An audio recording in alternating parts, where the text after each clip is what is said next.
Trump, Trump, Trump, and a giant test for India. Trump has triggered a trade and defense crisis. How should Modi respond? மற்ற நாடுகள்ல இருந்து வரக்கூடிய products அமெரிக்கால கம்மி விலையிலும் இருக்கிறதுக்கான பாசிபிலிட்டிஸ் உண்டு. அதாவது டொனால்ட் ட்ரம்ப் வந்து இந்தியாக்கு அகைன்ஸ்டா டாரிஃப் போடுறதுக்கு வாய்ப்புகள் உண்டு.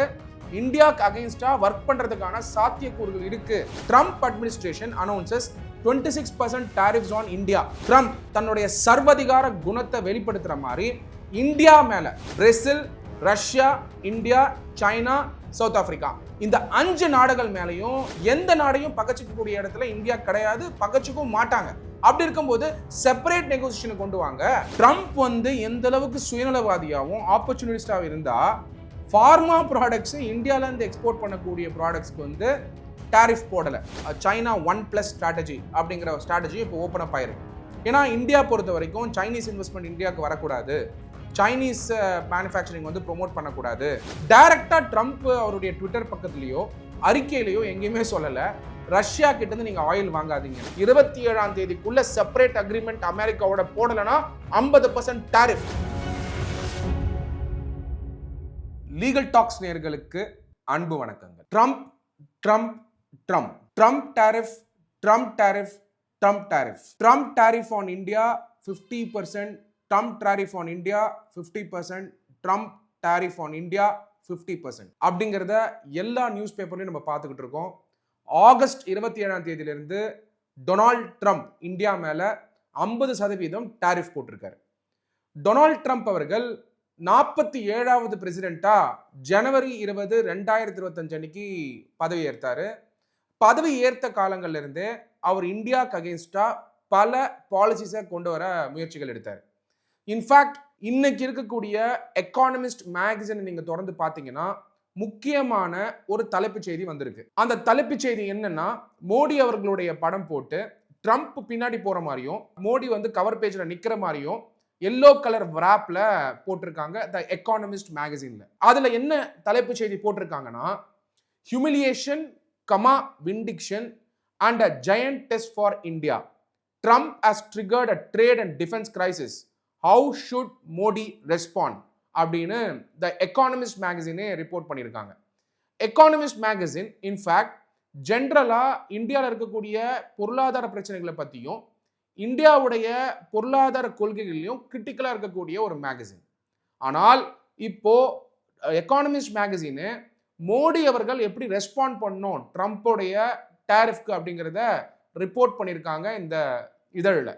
இந்த இதழை கண்டிப்பாக சட்ட மாணவர்களும் பொருளாதாரம் படிக்கிறவங்களும் யூபிஎஸ்சி படிக்கிறவங்களும் ஏன் பொதுமக்களும் கண்டிப்பாக தெரிஞ்சுக்கணும். காரணம் என்னன்னா, இதனால பொருளாதார பிரச்சனைகள் இந்தியாவுக்கு வரதுக்கான சாத்தியக்கூறுகள் இருக்கு. அதே சமயம் பல வாய்ப்புகளை இந்தியா உருவாக்குறதுக்கான வாய்ப்புகளும் உண்டு. அப்படின்னா இந்த பொருளாதார மாற்றத்தை தெரிஞ்சுக்க வேண்டியது மிக மிக அவசியம். ட்ரம்ப் டாரிஃப் 50% சிம்பிளா எப்படி புரிஞ்சுக்கணும்னா, நீங்க ஒரு பொருளை அமெரிக்காவுக்கு வித்துக்கிட்டு இருக்கீங்க இன்னைய காலகட்டத்திலனா, அந்த பொருள் இப்போ அங்க வந்து டாரிஃப் நீங்க எக்ஸ்போர்ட் பண்ணும்போது, இங்க இருந்து இந்தியால இருந்து அமெரிக்காவுக்கு எக்ஸ்போர்ட் பண்ணும்போது 50% எக்ஸ்ட்ரா டாரிஃப் ட்ரம்ப் போட்டிருக்காரு. இதனால இந்தியாவோட ப்ராடக்ட் காஸ்ட்லியாகவும் மற்ற நாடுகள்ல இருந்து வரக்கூடிய ப்ராடக்ட்ஸ் அமெரிக்கால கம்மி விலையிலும் இருக்கிறதுக்கான பாசிபிலிட்டிஸ் உண்டு. இதனால என்ன பாதிப்புனா, பல பொருட்களுடைய விலை அமெரிக்கால அதிகமாகிறது மட்டும் இல்லாம எக்ஸ்போர்ட்டை பெரிய லெவல்ல பாதிக்கிறதுக்கான சாத்தியக்கூறுகள் உண்டு. ட்ரம்ப்போட டாரிஃப் 50% இந்தியா மேல போட்டதுக்கு புரிஞ்சுக்கிறதுக்கு முன்னாடி அதோட இம்பாக்ட் என்ன, எப்படி வந்து இங்க இருக்கக்கூடிய தொழில்கள் மேல பாதிப்பு இருக்க போதுன்னு தெரிஞ்சுக்கிறதுக்கு முன்னாடி இந்த டைம் டிராவலை தெரிஞ்சுக்க வேண்டியது மிக மிக அவசியம்.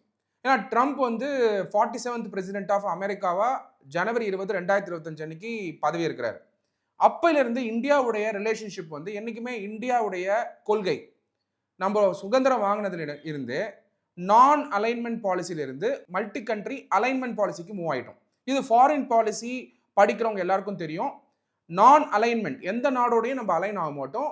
அட் த சேம் டைம் நம்ம policy over period of time Jawaharlal Nehru பீரியட்ல இருந்து மோடி அவர்களோட பீரியட் வரைக்கும் நம்ம மல்டி கண்ட்ரி அலைன்மெண்ட் மாடலுக்கு போயிட்டோம். எந்த நாடையும் நம்ம எதிர்க்க மாட்டோம். அப்படி இருக்கும் பொழுது ட்ரம்ப் அவர்கள் பதவி ஏற்ற உடனேயே பாரத பிரதமர் நரேந்திர மோடி அவர்களும் ரிலேஷன்ஷிப்பை மெயின்டைன் பண்ணுறதுக்காக பல டிப்ளமேட்டிக் டைஸை ஸ்டார்ட் பண்ணார். ஆனால் பிப்ரவரி 2025 தான் முக்கியமான ஒரு மாதம். அன்னைக்கு கோஆபரேஷன் அண்ட் அர்லி வார்னிங் நமக்கு தெரிய ஆரம்பிச்சது. அதாவது டொனால்ட் ட்ரம்ப் வந்து இந்தியாவுக்கு அகைன்ஸ்டா டாரிஃப் போடுறதுக்கு வாய்ப்புகள் உண்டு, இந்தியாவுக்கு அகைன்ஸ்டா ஒர்க் பண்றதுக்கான சாத்தியக்கூறுகள் இருக்கு அப்படிங்கிறத நம்மளால புரிஞ்சுக்க முடியுது. பிப்ரவரி 13, 14, 2025 அன்னைக்கு பிரைம் மினிஸ்டர் நரேந்திர மோடி அவர்கள் வாஷிங்டன் விசிட் பண்றாரு. அப்போ US India compact for the 21st century அப்படிங்கிற ஒரு தீம்ல ஒரு ப்ரோக்ராம் அட்ரஸ் பண்றாரு. அதுல பாத்தீங்கன்னா எதுக்காக அந்த ப்ரோக்ராம் கண்டக்ட் பண்றாரு? பாரத பிரதமர் நரேந்திர மோடி அவர்கள் என்னைக்குமே அமெரிக்காவோட வர்த்தகங்கள் போடும் பொழுது எவ்வளவு வந்து இந்தியாவுக்கு அது வந்து வாய்ப்புகளை கிரியேட் பண்ணுங்கிறத சொல்லியிருப்பாரு. அப்படி பார்க்கும்போது $500 பில்லியன் பைலாட்டரல் ட்ரேட் வந்து 2030க்குள்ள இந்தியாவும் அமெரிக்காவும் உருவாக்கணுங்கிறதுக்கான அந்த டிப்ளமேட்டிக் டைஸை பத்தி தான் பேச போறார். ஆனால் ட்ரம்ப் அந்த மீட்டிங் முடிஞ்சு கூட பாரத பிரதமர் நரேந்திர மோடி அவர்கள் வந்து ட்ரம்போட பேசும்பொழுது ட்ரம்ப் ஒரு பிரஷர் கொடுக்குறாரு, டாரிஃப்ஸ் இம்போஸ் பண்ணுவோம் அப்படின்ட்டு. US India trade agreement negotiations begin ஆகுது. மார்ச் ஏப்ரல் மாதம் திருப்பி இம்பார்ட்டன்ட் ஈவெண்ட்ஸ் நடக்குது, ட்ரேட் டாக்ஸ் நடக்குது. ஃபர்ஸ்ட் டாரிஃப் த்ரெட்ஸை வந்து அமெரிக்கா இண்டிகேட் பண்றாங்க. எல்லாரும் நினைச்சிட்டு இருப்பீங்க டொனால்ட் ட்ரம்ப் அவர்கள் ஜூலை மாதம் தான் இந்த டாரிஃப்ஸை இம்போஸ் பண்ற முடிவு எடுத்தாருன்னு. அதுதான் கிடையாது. டொனால்ட் ட்ரம்ப் அவர்கள் என்னைக்கு அமெரிக்காவோட பிரசிடென்ட் ஆனாரோ அன்னைக்கே ஆன்டி இந்தியா ஸ்டெப்ஸை எடுக்கணுங்கிறது தான் அவருடைய மைண்ட்ல இருந்துட்டு இருந்தது. என்ன காரணங்கள், என்ன ரீசன்ஸ் அப்படிங்கிறத வந்து நம்ம தெரிஞ்சுக்கிறதுக்கு முன்னாடி இந்த டைம்லைன், மார்ச் மாதம் நடந்த டைம்லைனும் தெரிஞ்சுக்க வேண்டியது மிக மிக அவசியம். மார்ச் 4 இருந்து 6 தேதி 2025 அன்னைக்கு இந்தியன் காமர்ஸ் மினிஸ்டர் யூஎஸ்க்கு போறாரு டெக்னிக்கல் டிஸ்கஷன்ஸ்க்காக.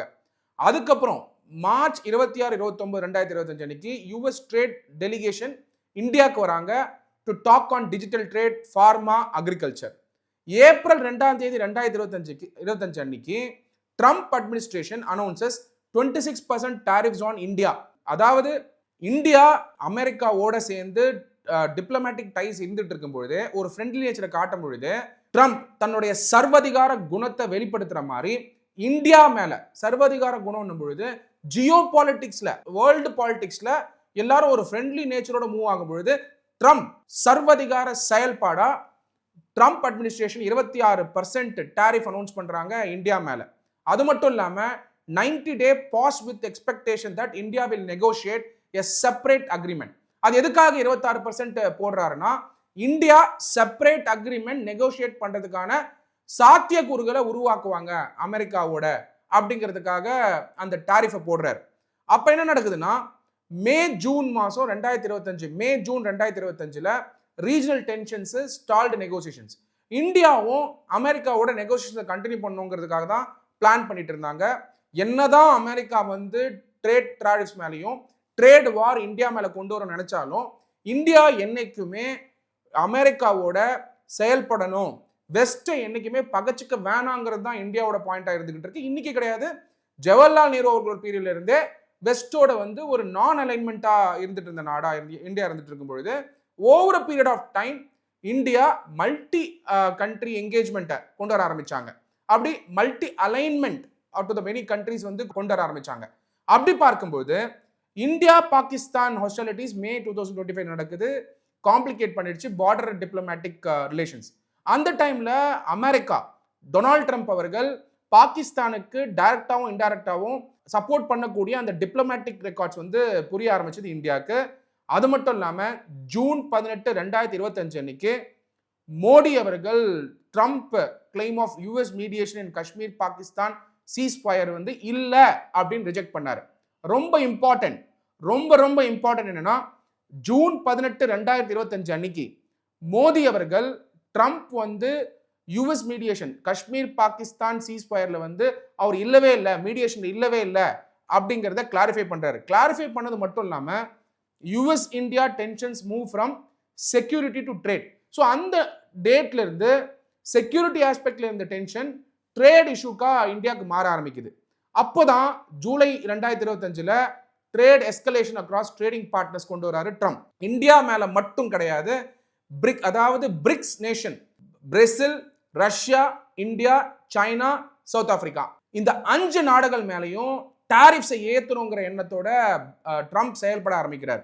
அப்படி பார்க்கும்போது ஜூலை 7 தேதி 2025 அன்னைக்கு US extends the pause on reciprocal tariffs until August 1 for India, இந்தியாவுக்கு மட்டும் பாஸ் பண்ணி எப்படி வந்து நெகோசியேஷனுக்கு இந்தியா வருவாங்கன்னு பார்க்குற மாதிரியும், இந்தியா ரஷ்யாவோட இம்போர்ட்ஸை கம்மி பண்ணுவாங்க அப்படிங்கிற அந்த ஸ்பேஸ் கொடுத்து பார்த்து, இந்தியா பொறுத்த வரைக்கும் யுஎஸ் உடைய சர்வாதிகார குணங்களுக்கு அடிபடுகிற மாதிரியான எந்த ஒரு ஸ்டெப்பையும் ஜூலை 1ஆம் தேதியிலிருந்து எடுக்கல. அதனால யுஎஸ் என்ன பண்றாங்க, ரெசிப்ரோக்கல் டாரிஃப்ஸை ஆகஸ்ட் 1ஆம் தேதி வரைக்கும் தள்ளி வச்சிடுறாங்க. ரெசிப்ரோக்கல் டாரிஃப்ஸ்னா என்னன்னா, அமெரிக்கா போடக்கூடிய டாரிஃபை இந்தியா மேல மட்டும் பாஸ் பண்ணி வச்சிட்டாங்க. பட் மற்ற நாடுகள், பிரேசில், மற்ற நாடுகளுக்கெல்லாம் யுஎஸ் டாரிஃபை வந்து ஏற்ற ஆரம்பிச்சிருக்காங்க. அது மட்டும் இல்லாம ஜூலை 27, 2025 அன்னைக்கு US sign deal with EU, அதாவது யூரோப்பியன் யூனியன் 15% டாரிஃபை வந்து சைன் பண்றாங்க யூரோப்பியன் யூனியனோட. Wants partners including India about high reciprocal tariffs if separate deals not reached. இன்டைரக்டா ட்ரம்ப் அவர்கள் இந்தியாவை மிரட்டுற தோனியில செப்பரேட் அக்ரிமெண்ட் இந்தியாவும் யூஎஸும் அலைன் பண்ணிக்கணும் அப்படிங்கிறத கொண்டு வர ட்ரை பண்றாங்க. இதுல இருந்து நம்ம புரிஞ்சுக்க வேண்டியது என்னன்னா, இந்தியாவுடைய டிப்ளமேட்டிக் மிஷன் என்னைக்குமே மல்டி கண்ட்ரி அலைன்மெண்ட் தானே தவிர, இந்தியாவுடைய டிப்ளமேட்டிக் மிஷன் எப்பயுமே மல்டி கண்ட்ரி அலைன்மெண்ட் தானே தவிர என்னைக்குமே ஒரு செப்பரேட்டா ஒரு நாடோட அலைன்மெண்ட் ஆனது கிடையாது இந்தியா. அப்படிப்பட்ட கொள்கை இருக்கக்கூடிய நாடு, அதாவது நான் அலைன்மெண்ட் பாலிசியில இருந்து இன்னைக்கு மல்டி கண்ட்ரி அலைன்மெண்ட் பாலிசிக்கு இந்தியா மூவ் ஆகும் பொழுது எந்த நாடையும் பகச்சிக்கக்கூடிய இடத்துல இந்தியா கிடையாது, பகச்சிக்கவும் மாட்டாங்க. அப்படி இருக்கும்போது செப்பரேட் நெகோசியேஷன் கொண்டு வாங்க, ட்ரம்ப் சொல்றாரு மோடி கிட்ட, செப்பரேட் நெகோசியேஷன் கொண்டு வாங்க அமெரிக்காவோடுன்னு சொல்லும் பொழுது மோடி அவர்கள் இதுக்கு ஒத்துக்கல அப்படிங்கிறத நம்ம புரிஞ்சுக்கணும். அதனால ஜூலை 30, 2025 அன்னைக்கு ட்ரம்ப் வந்து ஆர்டர் இஷ்யூ பண்றாரு, 25% எக்ஸ்ட்ரா டாரிஃப் வந்து இந்தியாவுக்கு போடணும் அப்படிங்கிறத இஷ்யூ பண்றாரு. அது மட்டும் இல்லாம த்ரெட்டன் பண்றாரு 50% tariff if unresolved by August 7. அப்பயும் மோடி அவர்கள் இந்த சர்வாதிகார குணம், ட்ரம்ப் உடைய சர்வாதிகார குணத்துக்கு என்னைக்குமே மோடி அவர்கள், பாரத பிரதமர் நரேந்திர மோடி அவர்கள் ஒத்துக்கிட்டது கிடையாது. அது மட்டும் இல்ல, பாரத பிரதமர் நரேந்திர மோடி அவர்கள் அமெரிக்கா என்ன பண்ணாலும் பரவாயில்ல, நம்ம ஸ்டபர்னா நம்ம குரோத்துக்கு, இன்டர்னல் குரோத்துக்கு நம்ம வந்து முயற்சிகள் எடுக்கணுங்கிறது தான் பாரத பிரதமர் நரேந்திர மோடி அவர்களுடைய எண்ணமா இருந்துட்டு இருந்தது. அதனால ஆகஸ்ட் 7ஆம் தேதி ட்ரம்ப் இன்னொரு 25% டாரிஃபை போடுறாரு. ஜூலை மாசத்துல இருந்து ஆகஸ்ட் மாசத்துக்குள்ளேயே 50% டாரிஃபை ட்ரம்ப் போட்டிருக்காரு. அப்படி போட்டதுனால ஜூலை 31ஆம் தேதி 2025 அன்னைக்கு broad US tariffs 10 to 41% on 69 partners announce pending negotiation. இப்படி இருந்துட்டு இருக்கும் பொழுது ஆகஸ்ட் 1ஆம் தேதி 25% டாரிஃப் இந்தியன் குட்ஸ் மேல போடுறாரு. ஆகஸ்ட் 7ஆம் தேதி இன்னொரு 25% போடுவேன்னு சொல்லி 27ஆம் தேதிக்குள்ள செப்பரேட் அக்ரிமெண்ட் அமெரிக்காவோட போடலனா 50% டாரிஃப் போடுவேன்னு சொல்லிட்டு ஆகஸ்ட் 27, 2025 அன்னிலிருந்து 50% டாரிஃப் நடைமுறைக்கு வந்திருக்கு இந்தியா எக்ஸ்போர்ட் பண்ணக்கூடிய ப்ராடக்ட்ஸ் அமெரிக்காக்கு. இந்த எபிசோட்ல இருந்து நம்ம ஃபர்ஸ்ட் புரிஞ்சுக்க வேண்டியது, முதல் கட்டமா நம்ம புரிஞ்சுக்க வேண்டியது என்னன்னா, the Economist magazine 2 important words use பண்ணியிருக்காங்க, ஹியூமிலியேஷன், விண்டிக்ஷன் அப்படின்னு. ஹியூமிலியேஷன் யாரை ஹியூமிலியேட் பண்றதுக்குன்னா, டொனால்ட் ட்ரம்ப், அதாவது அமெரிக்கன் பிரசிடென்ட் இந்தியாவை ஹியூமிலியேட் பண்ணது மட்டும் இல்லாம த்ரெட்டன் பண்ணக்கூடிய அந்த தோனியை நம்மளால புரிஞ்சுக்க முடியுது. இங்க வந்து செக்யூரிட்டி ஆஸ்பெக்ட்ல ஒரு த்ரெட்டன் பண்ணல, பட் ட்ரேடிங் ஆஸ்பெக்ட்ல த்ரெட்டன் பண்ணியிருக்காரு. அவர் செக்யூரிட்டி ஆஸ்பெக்ட்ல த்ரெட்டன் பண்ணல, ட்ரேடிங் ஆஸ்பெக்ட்ல த்ரெட்டன் பண்ணியிருக்காரு. அப்போ நம்ம புரிஞ்சுக்க வேண்டியது என்ன, ஒரு இந்தியன் சிட்டிசனா நம்ம புரிஞ்சுக்க வேண்டியது என்னன்னா, நம்மளுடைய எக்கானமி ஆகப்பட்டது அமெரிக்காவை சார்ந்து இருக்கிறதுனால தான் இந்த மாதிரியான ஒரு த்ரெட்டனிங் ட்ரேட் வாரை வந்து கொண்டு வரதுக்கான முயற்சிகளை டொனால்ட் ட்ரம்ப் எடுக்கிறார். அப்படி இருக்கும் பொழுது இந்த மாதிரியான ட்ரேட் வார் கொண்டு வந்து எக்ஸ்ட்ரா டாரிஃப்ஸை வந்து இம்போஸ் பண்றதுக்கான முயற்சிகளை டொனால்ட் ட்ரம்ப் எடுக்கும் பொழுது இதுக்கான பாதிப்பு கண்டிப்பா பல செக்டார்ஸ்க்கு உண்டு. அதுவும் முக்கியமாக நம்ம தமிழ்நாட்டில் எடுத்து பார்த்தீங்கன்னா, திருப்பூர், பல export cotton orient unit, even manufacturing entity, எல்லா ப்ராடக்ட்ஸுமே அமெரிக்காவுக்கு சப்ஸ்டான்ஷியலா நம்ம எக்ஸ்போர்ட் பண்ணிட்டு இருக்கிறத நம்மளால பார்க்க முடியுது. அப்படி இருக்கும் பொழுது அமெரிக்கா இந்தியன் ப்ராடக்ட்ஸ் மேல, இந்தியாவிலேருந்து எக்ஸ்போர்ட் பண்ணக்கூடிய ப்ராடக்ட்ஸ்க்கு 50% டைரக்டா டாரிஃப் போடும் பொழுது என்டையர் சப்ளை செயின் வந்து கிராக் ஆகிறதுக்கும், ஃப்ராக்சர் ஆகிறதுக்கும், கட் ஆகிறதுக்கும் பாசிபிலிட்டி உண்டு. அப்படி இருக்கும் பொழுது அந்த அளவுக்கு அமெரிக்கா போல்ட் ஸ்டெப் எடுத்து உலக வர்த்தகத்தை பாதிக்கிற மாதிரியான செயல்பாடை செய்யும் பொழுது இந்தியா எந்த அளவுக்கு இந்த நேரத்தில் வந்து உணர்வு ரீதியா இந்த குளோபல் டாரிஃப்ஸ், அதாவது அமெரிக்கா போட்டிருக்கக்கூடிய ஹையஸ்ட் டாரிஃப்ஸ் மற்ற நாடுகளுக்கும் போட்டிருக்காங்க, அதே மாதிரி இந்தியா மேலேயும் போட்டிருக்காங்க. அப்படி இருக்கும் பொழுது இந்த டாரிஃப் உடைய பிரதிபலிப்பு என்னவா இருக்க போகுது அப்படிங்கிற பெரிய கேள்வியும் உண்டு. ட்ரம்ப் டாரிஃப் 50%னால பல செக்டார்ஸ் வந்து பாதிக்கிறதுக்கான சாத்தியக்கூறுகள் உண்டு. அதுல முக்கியமா இந்தியாவுடைய எக்ஸ்போர்ட் ஆகப்பட்டது $86.5 பில்லியன் இருக்கு. கிட்டத்தட்ட 18% இந்தியாவோட டோட்டல் எக்ஸ்போர்ட்டே அமெரிக்கா சார்ந்து இருக்கு. அது மட்டும் இல்லாம இந்தியாவுடைய ஜிடிபி 2.5% ஆஃப் தி ஜிடிபியும் இந்தியாவுடைய எக்ஸ்போர்ட் மார்க்கெட்டை சார்ந்து இருக்குன்றதை நம்ம புரிஞ்சுக்கணும். அப்படி இருக்கும்போது tariff threaten viability of most Indian exports அப்படி பார்க்கும்போது என்னென்ன ப்ராடக்ட்ஸ் அஃபெக்ட் ஆகும்னா textile, apparel, gems and jewellery, அது மட்டும் இல்லாமல் பல காம்படிட்டர்ஸோட போட்டி போடுறதுனால லே ஆஃப்ஸும் இந்தியன் கம்பெனிஸும் நடக்கிறதுக்கான வாய்ப்புகள் உண்டு. For example Tiruppur knitwear industry, Surat diamond industry, பல எக்ஸ்போர்ட் கம்பெனிஸ் வந்து இந்தியாவிலேருந்து அமெரிக்காவுக்கு பெரும்பாலான ப்ராடக்ட்ஸ் வந்து அமெரிக்காவுக்கு அனுப்பிச்சிட்டு இருக்கிறதுனால இன்ஜினியரிங் ஆட்டோ காம்பனன்ட்ஸ் செக்டாரும் $4 to 5 பில்லியன் எக்ஸ்போர்ட் வந்து நம்ம பண்ணிட்டு இருக்கோம். இதனால வந்து லூஸ் பண்ணுறதுக்கு சாத்தியக்கூறுகள் உண்டு. அஃப்கோர்ஸ் ஃபார்மா வந்து எக்ஸம்டா இருந்தாலும், ஏன்னா அமெரிக்காவுக்கு யூஎஸ் ஹெல்த் கேர் கிரிட்டிக்கலாக இருக்கிறதுனால ஃபார்மா ப்ராடக்ட்ஸ் மேலே டாரிஃப் போடல. இதில் என்ன ரொம்ப சுவாரஸ்யமான விஷயம், அமெரிக்காவுக்கு என்ன தேவையோ, அதாவது ஃபார்மா ப்ராடக்ட்ஸ் இந்தியாவிலேருந்து எக்ஸ்போர்ட் பண்ணக்கூடிய ப்ராடக்ட்ஸ்க்கு எக்ஸம் பண்ணியிருக்காரு ட்ரம்ப். இதில் நம்ம என்ன புரிஞ்சுக்க வேண்டியது என்னன்னா, ட்ரம்ப் வந்து எந்த அளவுக்கு சுயநலவாதியாகவும் ஆப்பர்ச்சுனிஸ்டாகவும் இருந்தா ஃபார்மா ப்ராடக்ட்ஸ் இந்தியாவிலேருந்து எக்ஸ்போர்ட் பண்ணக்கூடிய ப்ராடக்ட்ஸ்க்கு வந்து டாரிஃப் போடலை. ஏன் போடலைன்னா, ஃபார்மாங்கிறது ஒரு இம்பார்ட்டன்ட் ப்ராடக்ட். அங்கே இருக்கக்கூடிய யூஎஸ் ஹெல்த் கேருக்கு வந்து அது இம்பார்ட்டன்ட் இருக்கிறதுனால ஃபியூச்சரில் அவருடைய பொலிட்டிக்கல் ஆம்பிஷன்ஸ் இருக்கிறதுனாலையும் அவருடைய பொலிட்டிக்கல் ஜெர்னியில் எந்த பாதிப்பு வரக்கூடாது. ஏன்னா ஃபியூச்சரில் ஃபார்மா இந்தியாவை டிபெண்ட் பண்ணி இருக்கிறதுனால நம்ம கோவிட்லேயே பார்த்தோம் எந்த அளவுக்கு மற்ற நாடுகள் இந்தியாவிலேருந்து ஹெல்ப் எடுத்துக்கிட்டாங்கன்னு. அப்படி இருக்கும் பொழுது ஃபார்மா ப்ராடக்ட்ஸ்க்கு மட்டும் ட்ரம்ப் அவருடைய டாரிஃப்ல எக்ஸம்ஷன் கொடுத்துருக்காரு. அப்படி பார்க்கும் பொழுது பெரும்பாலான manufacturing, auto components, knitwear industry, textile, gems and jewellery எல்லாருக்குமே பெரிய பாதிப்பு இருக்கு. அந்த பாதிப்பு டைரக்டா பல பேருக்கு வந்து வேலை வாய்ப்புகள் போறதுக்கும் சாத்தியக்கூறுகள் உண்டு. அதனால இப்போ யூஎஸ் ட்ரம்ப் இந்த டாரிஃபை போடுறதுக்கு பல காரணங்கள் சொல்லப்படுது. டைரக்டா ட்ரம்ப் அவருடைய ட்விட்டர் பக்கத்துலயோ அறிக்கையிலையோ எங்கேயுமே சொல்லல ரஷ்யா கிட்ட இருந்து நீங்க ஆயில் வாங்காதீங்கன்னு. இந்தியா ரஷ்யா கிட்ட இருந்து 1% அளவுக்கு ஆயில் வாங்கிட்டு இருந்தாங்க 2024 வரைக்கும். ஆனா இந்தியாவுக்கு வந்து ஆயில் பிரைசஸ் வந்து அதிகமா இருக்கிறதுனால ரஷ்யா வந்து அஃபோர்டபிள் பிரைசிங் வந்து இந்தியா கொடுக்கறதுனாலையும் அந்த பிரைசிங் நல்லா நெகோஷியேட் பண்ணி இந்தியா வந்து இறக்குமதி பண்ணிட்டு இருக்காங்க. ரஷ்யாவுடைய ஆயில் இம்போர்ட் 1% இருந்து டோட்டல் 1% இருந்தது ஆயில் இம்போர்ட், இப்போ 37% உயர்ந்திருக்கு. இந்த 37%னால தான் ட்ரம்ப் வந்து இந்த ட்ரேட் வாரை வந்து தொடங்கியிருக்காரு. ரஷ்யாவோட ஆயில் இம்போர்ட்டை வந்து குறைக்கணும், அதுவும் முக்கியமாக ஒரு ஆயில் வேரியன்ட் இருக்கு, அதை குறைக்கணும், இந்தியா வந்து ரஷ்யாவுக்கு வந்து ட்ரேட் பார்ட்னர் இருக்கக்கூடாது அப்படிங்கிற எண்ணத்தை தான் ட்ரம்ப் அவர்கள் ட்ரேட் வார் வழியா 50% டாரிஃப் போட்டு இந்தியா மேல வர்த்தகத்தை பாதிக்கிற மாதிரி செஞ்சிருக்காரு. ஆனால் இந்தியா ரஷ்யாவோட வர்த்தகத்தை குறைக்கிறதுக்கான எந்த சாத்தியக்கூறுகளும் காட்டல. இன்ஃபேக்ட் ரஷ்யன் பிரசிடென்ட்டோட இந்தியா வந்து இணக்கமா இருக்கிறத நம்மளால பார்க்க முடியுது. அது மட்டும் இல்லாமல் Russia has become a preferred trading partner for India. அப்படி இருந்துட்டு இருக்கும்போது பிரிக்ஸோட இந்தியா அலைன் ஆகிறது நம்மளால பார்க்க முடியுது. ஏன்னா 2013க்கு அப்புறம் 2014 இருந்து பிரிக்ஸோ இல்ல ஆசிய நாடுகளுடைய அமைப்புகள்லையோ நரேந்திர மோடி அவர்கள் பெருசா பார்ட்டிசிபேட் பண்ணி அலைன்மெண்ட்டை கொண்டு வரல. ஆனால் இப்போ டொனால்ட் ட்ரம்ப் அவர்கள் இந்த ட்ரேட் வாரை தொடங்கி இருக்கிறதுனால பாரத பிரதமர் நரேந்திர மோடி அவர்கள் 3 நாள் முன்னாடி பாத்தீங்கன்னா ஜப்பான் போயிருக்காரு. ஜப்பான்ல இருந்து இன்னைக்கு டிஎன்ஜன் வந்திருக்காரு சைனாக்கு. கிட்டத்தட்ட 9 வருடங்களுக்கு அப்புறம் சைனாக்கு வந்திருக்காரு ஷாங்காய் கோஆபரேஷன் ஆர்கனைசேஷனோட அலைன் ஆகிறதுக்காக. அப்படி வந்து நரேந்திர மோடி அவர்கள் இப்ப அலைன்மெண்ட்டை கொண்டு வந்துட்டு இருக்காரு எஸ்சிஓ மாநாட்டில்.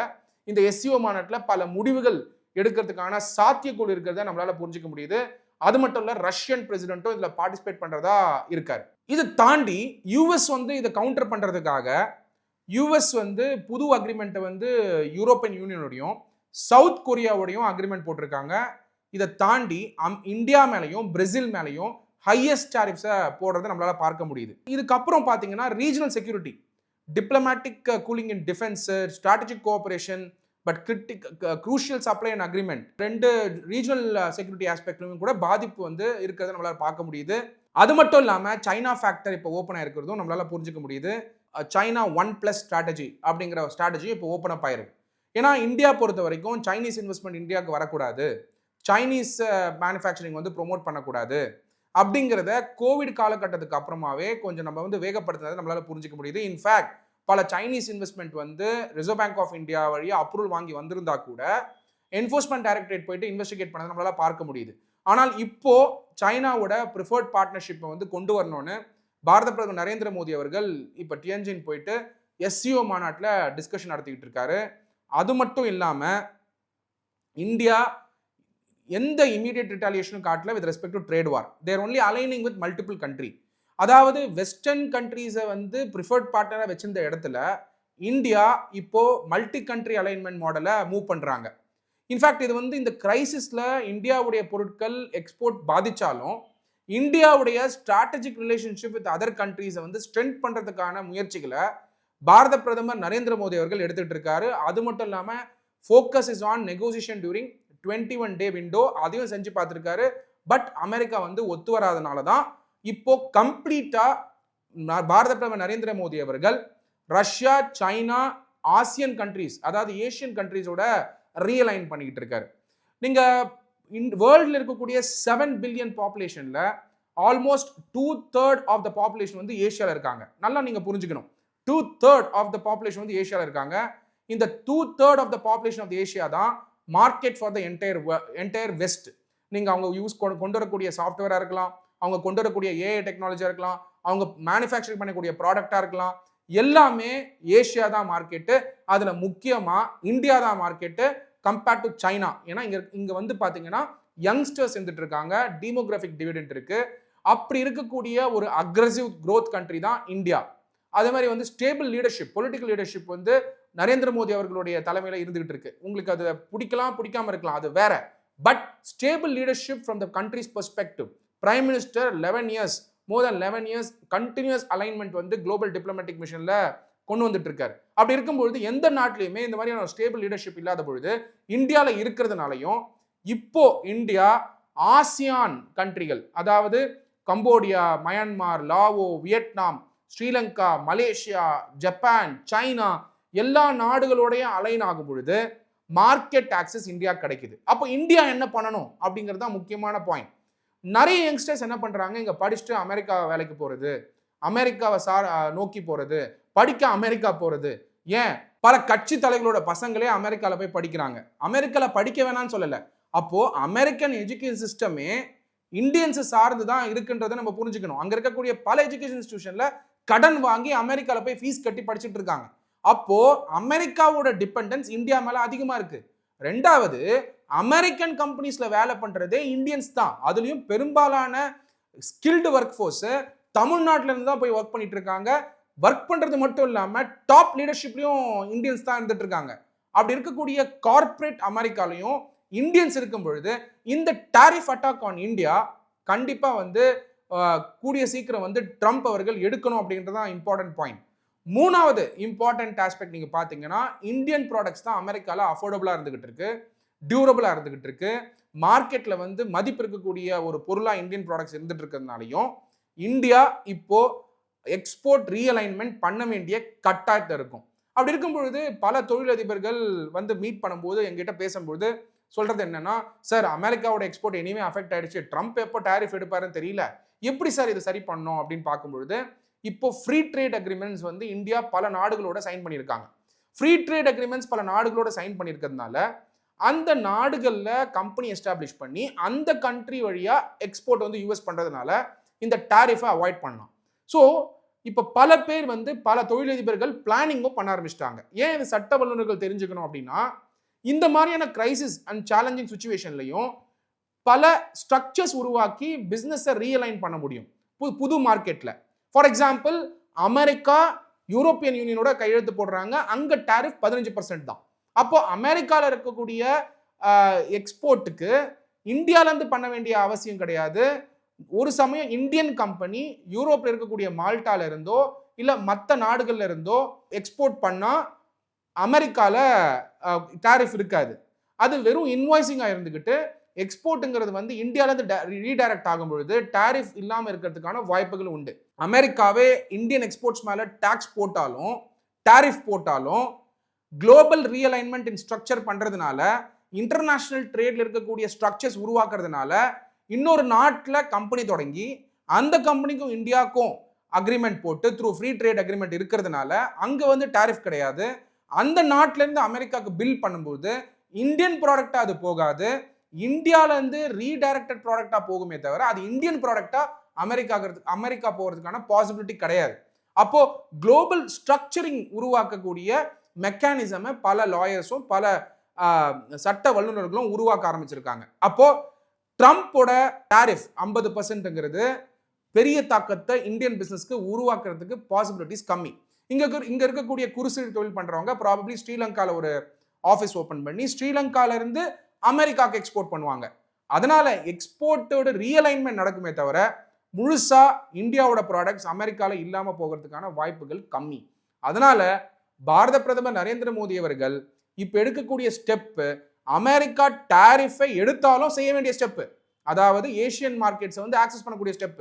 இன்ஃபேக்ட் நம்ம நாடு இப்போ ரீதிங்க் பண்ண வேண்டிய நிலைமைக்கு வந்திருக்கோம். காரணம் என்னன்னா, இந்த டாரிஃப் வந்ததுனால தான் அமெரிக்காவுடைய டிபெண்டன்ஸை எடுத்துட்டு ஏசியன் கண்ட்ரீஸை நோக்கி ஆசியான் கண்ட்ரீஸை நோக்கி நம்ம போகக்கூடிய நிலைமைக்கு வந்திருக்கோம். அது மட்டும் இல்லாமல் சைனாவுடைய ஃப்ரெண்ட்லி அப்ரோச்சும் இப்போ நம்ம எடுத்துக்கக்கூடிய ஸ்டெப்ஸ்னால அலைன்மெண்ட் வந்து பாசிபிலிட்டிஸ் உண்டு. Meanwhile Russia, China, India plus ASEAN with other growing economies in Asia like Japan, Singapore, Malaysia எல்லாரும் சேர்ந்து வரும்பொழுது ஆட்டோமேட்டிக்கா குளோபல் ட்ரேடை டிட்டர்மின் பண்ற இடத்துல இந்தியா இருக்கும். இந்தியா வந்து மேனுஃபேக்சரிங் ஹப்பா மட்டும் மாறாது, கன்சியூமரும் இங்க தான் இருக்காங்க. அதனால இந்தியாவை நோக்கி தான் உலக வர்த்தகமே இருக்க போகுதுங்கிறது நம்ம புரிஞ்சுக்கணும். இந்த சேலஞ்ச் ட்ரம்ப் கொண்டு வந்திருக்க சேலஞ்சை நம்மளோட நாடு வந்து எப்படி எதிர்கொள்ள போறோம் அப்படிங்கிறது முக்கியம். சிம்பிளா சொல்லணும்னா, இந்தியாவுடைய பொருட்கள் டைரக்டா அமெரிக்காவுக்கு எக்ஸ்போர்ட் பண்ண முடியாம போகலாம். ஆனால் குளோபல் ஸ்ட்ரக்சரை உருவாக்கி இன்னொரு நாட்டில் ஆஃபீஸ் ஓப்பன் பண்ணி அந்த ஆஃபீஸ்ல இருந்து அந்த நாடுடைய மார்க்கெட்டை வந்து டேப் பண்றது மட்டும் இல்லாம அந்த நாட்டில இருந்து எக்ஸ்போர்ட் அமெரிக்காவுக்கு பண்ணும் பொழுது அந்த நாட்டு மேல டாரிஃப் போடுறதுக்கான பாசிபிலிட்டி கிடையாது. அமெரிக்காவுக்கு இந்தியால இருந்து டைரக்டா எக்ஸ்போர்ட் பண்ண முடியாம போகலாம், ஆனா இந்தியன் ப்ராடக்ட்ஸ் அமெரிக்காவுக்கு கண்டிப்பா எக்ஸ்போர்ட் பண்ணப்படும். அது வந்து பல ஸ்ட்ரக்சர்ஸை உருவாக்கி இந்தியன் ஆண்டர்பிரனர் செய்வாங்க. அது மட்டும் இல்லாம சுயசார்பு பொருளாதாரம், மேக் இன் இந்தியா, சுயசார்பு பொருளாதாரம், self reliant India, make in India, Aatma Nirbhar Bharat போன்ற திட்டங்கள் பேப்பர்ல தான் இருந்துட்டு இருந்தது இது வரைக்கும். ஆனால் இப்போ இந்த கடுமையான சேலஞ்ச் ட்ரம்ப் கொண்டு வந்திருக்கிறதுனால entire government machinery is working to ensure that there is an alignment of economic models across Asia. Asia is 2/3 of the population. Asia, one region, one culture. In fact, இந்த தருணத்தில் சுவாமி விவேகானந்தர் சிங்கப்பூர்ல சொன்னது எனக்கு ஞாபகம் வருது. அந்த காலத்தில் அவர் என்ன சொல்லியிருந்தாருன்னா, one concept of one Asia வரணும், கலாச்சாரத்திலையும் வரணும், வர்த்தகத்திலையும் வரணும் அப்படிங்கிறத 1897 சொல்லியிருக்காரு விவேகானந்தர் அவர்கள். அது இன்னைக்கு வந்து ட்ரம்ப்போட சேலஞ்ச்னால அந்த அலைன்மெண்ட் நடக்கிறது வந்து ஒரு இம்பார்ட்டன்ட் மைல்ஸ்டோனாகவும் பார்க்கப்படுது. we have to wait and watch எப்படி இந்த ட்ரம்ப் உடைய டாரிஃப் இந்தியா மேல இந்த ட்ரேட் வாரை இந்தியா எப்படி வாய்ப்பா யூஸ் பண்ணிக்க போறாங்க, இதனால எப்படி வர்த்தகத்தை அடுத்த கட்டத்துக்கு கொண்டு போக போறாங்கன்னு. கண்டிப்பா எக்ஸ்போர்ட்டர்ஸ்க்கு பெரிய challenge. But don't worry, government எடுக்கக்கூடிய பல ஸ்டெப்ஸ் உங்களுக்கு பயனுள்ளதாகவும் இருக்கும். அதுல முக்கியமா பாத்தீங்கன்னா கூட்ஸ் அண்ட் சர்வீஸ் டாக்ஸ்ல இருக்கக்கூடிய 4 ரேட்டு பல முறை நான் சொல்லியிருக்கேன். 5%, 12%, 18%, 28%, 4 ரேட் இருக்கக்கூடாது. 2 ரேட் தான் இருக்கணும். 5% இருக்கணும், 18% தான் இருக்கணும். அதனால வந்து எஃபிஷியன்சி இன் சப்ளை செயின் வரதுக்கான வாய்ப்புகள் இருக்கு, வேல்யூ செயின் எஃபிஷியன்சி கிடைக்கும்னு, லாஜிஸ்டிக்ஸ் எஃபிஷியன்சி ஏறும்னு. அது இன்னைக்கு பாரத பிரதமர் நரேந்திர மோடி அவர்கள் இண்டிபெண்டன்ஸ் டே ஸ்பீச்ல கிளியரா சொல்லியிருக்காரு. ஜிஎஸ்டி ரேட்டை 2 ரேட்டா குறைக்கணுங்கிற அந்த ஆம்பிஷனை ஷேர் பண்ணியிருக்காரு. பட் அஃப்கோர்ஸ் அவர் சொல்றது முக்கியம் இல்லை, ஜிஎஸ்டி கவுன்சில் இந்த முடிவை எடுக்கணும். ஜிஎஸ்டி கவுன்சிலில் முடிவு எடுக்கணும்னா குரூப் ஆஃப் மினிஸ்டர்ஸ் இந்த டெசிஷன் எடுக்கணும். குரூப் ஆஃப் மினிஸ்டர்ஸ் எடுத்தாதான் ரேட்டை குறைக்க முடியுமே தவிர ஜஸ்ட் பிகாஸ் பிரைம் மினிஸ்டர் சொல்றதுனாலேயே ரேட்டை குறைக்க முடியும்னு கிடையாது. அது விஷயம் தானே தவிர அது குரூப் ஆஃப் மினிஸ்டர்ஸ், அதாவது ஸ்டேட் ஃபினான்ஸ் மினிஸ்டர்ஸும் சேர்ந்து யூனியன் ஃபினான்ஸ் மினிஸ்டரும் சேர்ந்து இந்த ரேட்ஸை 5%, 18% குறைச்சு அதனால வரக்கூடிய பயனை மக்கள் கிட்ட கொண்டு போய் சேர்க்கணும். அதாவது உள்முகவரி குறையறதுக்கான வாய்ப்பு இருக்கு. அந்த உள்முகவரி குறையறதுனால உங்களுடைய பொருட்களோட விலை கம்மியாகும். அதுக்கு ஆன்டை ப்ராஃபிட்டரிங் ப்ரொவிஷன்ஸ் கொண்டு வந்து அந்த ஆன்டை ப்ராஃபிட்டரிங் ப்ரொவிஷன் வந்ததுக்கு அப்புறம் தான் ரேட்டை குறைக்க முடியும். அப்படி குறைச்சாதான் இந்தியாவுக்கு ஜிஎஸ்டி பெருமளவில் பயன்படுறதுக்கான சாத்தியக்கூறு இருக்கு. இந்த டொனால்ட் ட்ரம்ப்புடைய டாரிஃப் இந்தியா மேல போட்டு ட்ரேட் வார் கொண்டு வந்திருக்கிறதுனால we have to wait and watch எந்த மாதிரி ஸ்டெப் கவர்மெண்ட் ஆஃப் இந்தியா பண்ண போறாங்க. இன்ஃபேக்ட் ஸ்டேட்ஸ் கூட பல சப்சிடிஸ் கொடுத்து இந்த நேரத்தில் பல தொழிலதிபர்களை உருவாக்க வேண்டியது மிக மிக அவசியம். இன்ட்ரெஸ்ட் ரேட்ஸை குறைச்சு பேங்க் லோன்ஸும் கவர்மெண்ட் இந்த தருணத்தில் கொடுக்கணும். அப்படி செஞ்சாதான் பிஸ்னஸ் ரிவைவ் ஆகிறதுக்கான வாய்ப்புகள் இருக்கு. எந்த மாதிரியான எஃபெக்ட் ட்ரம்ப் டாரிஃப்னால் இருக்க போகுதுங்கிறத வரக்கூடிய நாட்களில் பார்க்கலாம். தொடர்ந்து இதை பற்றி ட்ராக் பண்ணலாம். நன்றி.